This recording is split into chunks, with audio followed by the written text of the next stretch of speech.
Assalamualaikum warahmatullahi wabarakatuh. Apa kabar anak-anak? Baik, semoga kalian baik-baik saja ya di tengah virus pandemi kali ini. Nah, kemarin kalian pasti tentu sudah membahas tentang teks cerpen ya oleh Pak Agil. Nah, di sini saya akan membahas tentang teks tanggapan. Nah, sebelum kita mengawali pembelajaran kali ini, alangkah baiknya kita berdoa menurut agama dan kepercayaan masing-masing. Berdoa mulai.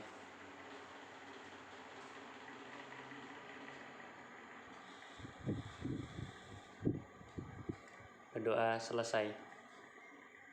Baik, sebelum kita mengawali pembelajaran, mari nanti kita bisa mengisi daftar list kehadiran atau presensi.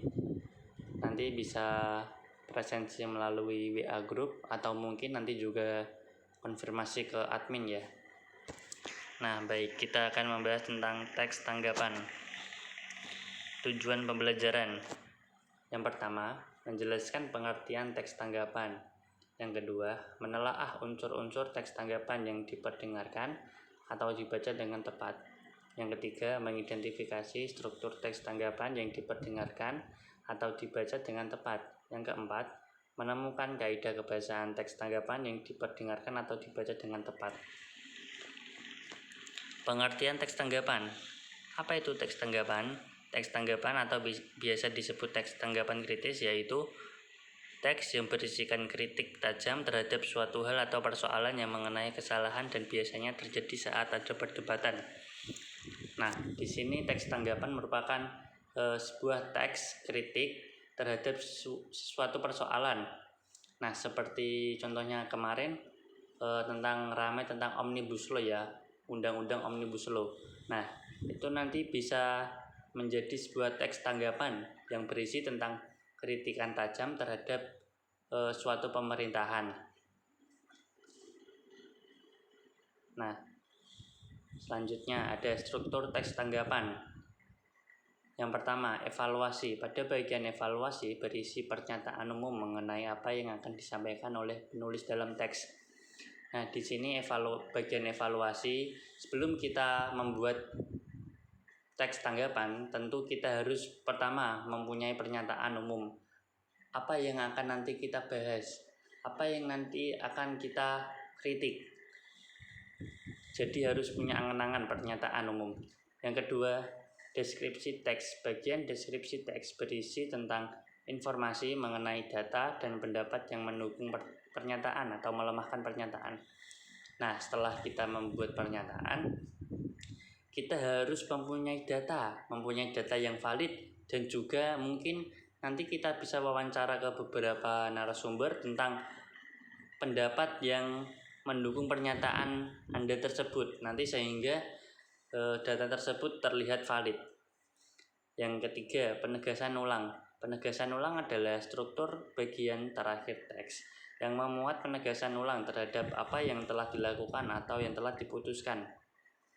Nah, setelah kita mempunyai pernyataan umum, kemudian kita mempunyai data-data, kemudian kita mempunyai pendapat-pendapat yang sesuai mendukung pernyataan Anda, kemudian yang selanjutnya kita harus menegaskan, dalam arti membuat penegasan ulang tentang apa yang mau Anda kritisi, apa yang mau Anda berikan tanggapan terhadap suatu persoalan, entah itu tentang persoalan yang saat ini sedang marak, yaitu Undang-Undang Omnibus Law dan lain-lain.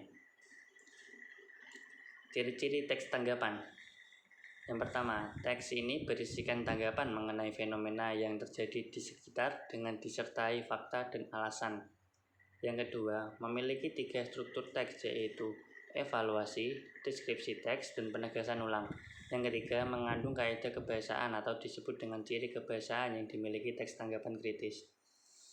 Nah, yang pertama, teks ini berisikan tanggapan mengenai fenomena yang terjadi. Nah, jadi teks tanggapan biasanya berisikan tentang fenomena yang terjadi di sekitar kita dan juga disertai fakta. Contohnya kemarin yang sedang marak seperti Undang-Undang Omnibus Law. Nah, itu nanti bisa sebagai contoh nanti pembuatan teks tanggapan kritis. Strukturnya tadi sudah ada evaluasi, deskripsi teks, dan penegasan ulang. Yang ketiga, mengandung kaidah kebahasaan atau disebut dengan ciri kebahasaan yang dimiliki teks tanggapan kritis. Nah, kaidah kebahasaan teks tanggapan. Yang pertama, kalimat kompleks, yakni kalimat yang memiliki lebih dari 2 struktur dan 2 verba. Nah, jadi ciri dari kaidah kebahasaan teks tanggapan yakni 1, bersifat kompleks, kalimatnya kompleks, dan memiliki 2 struktur dan 2 verba. Dalam arti 2 verba berarti mempunyai 2 kata kerja. Yang kedua, ada konjungsi, yakni kata penghubung yang menghubungkan setiap kata dan menghubungkan setiap struktur. Yang ketiga, ada kata rujukan, yakni sesuatu yang digunakan memberi informasi atau pembicara untuk mendukung atau memperkuat pernyataan dengan tegas, dikenal dengan sebutan referensi. Yang keempat, pemilihan kata yang pas dalam penggunaan dan pembuatan teks tanggapan kritis. Yang selanjutnya ada unsur teks tanggapan. Yang pertama, ada masalah yang dikritisi. Nah, jadi dalam unsur teks tanggapan, yang pertama, dalam kita membuat teks tanggapan kritis, yang pertama harus ada masalah yang dikritisi. Jadi jika kita mau membuat, tentu kita menentukan apa masalah yang akan kita kritisi, apa masalah yang akan kita kritik. Yang kedua, ada opini, entah itu opininya bersifat pujian, kritikan, saran. Yang ketiga, ada argumen. Nah, argumen di sini nanti bisa berupa entah itu pujian atau kritikan. Nah, yang terakhir ada fakta. Nah, dalam membuat teks tanggapan, tentu kita harus memuat fakta. Dalam arti nanti kita harus ada datanya, harus ada mungkin nanti ada kayak seperti narasumber wawancara ke beberapa orang yang mendukung pernyataan Anda sehingga pernyataan Anda itu valid. Dan tentunya nanti jika kita membuat teks tanggapan, nanti kita bisa membuat yang aktual, dalam arti yang terkini, sehingga nanti bisa diakses seluruh orang. Nah, itu saja yang dapat saya sampaikan. Kurang lebihnya mohon maaf. Jika ada yang ditanyakan, nanti bisa ditanyakan ke WA Group. Nah, kesimpulan dari teks tanggapan yaitu berisi tentang kritikan tajam terhadap suatu persoalan, entah itu persoalan tentang pemerintahan dan lain-lain. Nah, struktur teks tanggapan yaitu yang pertama tadi sudah ada pernyataan umum atau evaluasi, yang kedua ada deskripsi, yang ketiga ada penegasan ulang. Nah, itu saja yang dapat saya sampaikan. Kurang lebihnya mohon maaf. Wabillahi taufiq wal hidayah. Wassalamualaikum warahmatullahi wabarakatuh.